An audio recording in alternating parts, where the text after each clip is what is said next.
This is an ABC News special report. Good morning, everyone. I'm Lindsay Davis. You're coming in the air for a moment never before witnessed in American history. A former president on criminal trial. Donald Trump just arrived at the courthouse in Lower Manhattan for the start of his criminal trial here in New York City. Trump is charged with 34 felony counts of falsifying business records, which include allegedly concealing a hush payment to adult film actor Stormy Daniels just days before the 2016 election. He's the first president, past or present, to ever stand trial.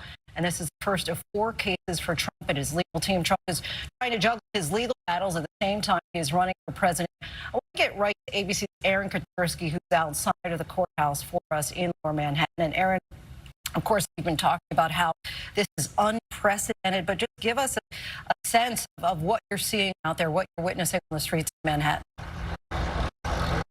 Traffic was briefly halted, Lindsay. Pedestrians stopped in their tracks on the sidewalk as former President Trump's motorcade pulled up, and he entered this courthouse to both cheers and boos from a small group of protesters gathered outside, helicopters flying overhead.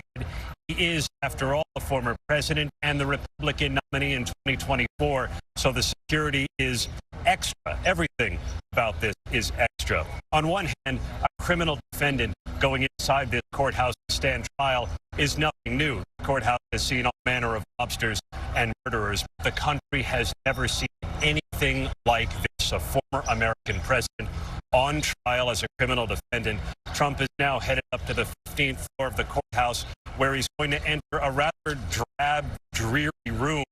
That's where he's going to be spending most of his time, potentially for the next couple of months, seeking the White House from the 15th floor of this courthouse that he has used to his political advantage, although the consequences here are certainly potentially dire because, Lindsay, these charges, if he's convicted of them, he denies them, could land him in prison for up to 4 years.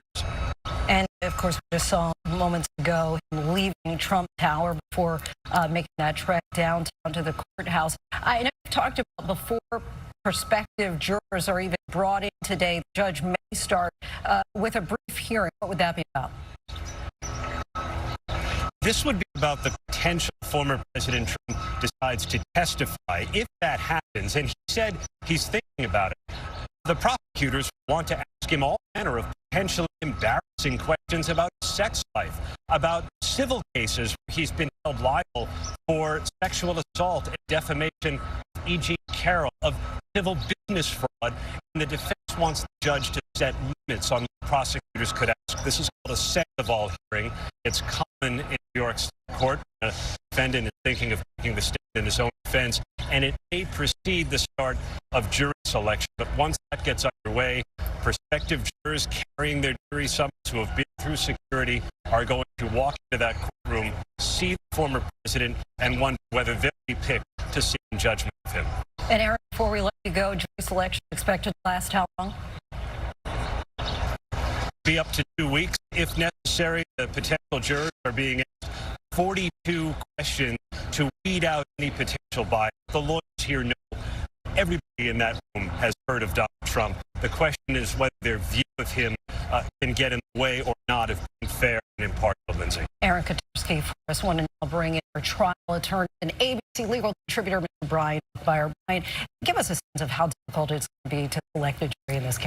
Extremely difficult. The judge has created some parameters to try to make that easier. Ultimately, we're going to find someone who doesn't have a bias one way or another, but they may know about the president, about the case, but willing to put that aside to listen to only the evidence and information that both sides present to ultimately give a verdict, whether it be guilty, not guilty, or worst case scenario, potentially a hung jury.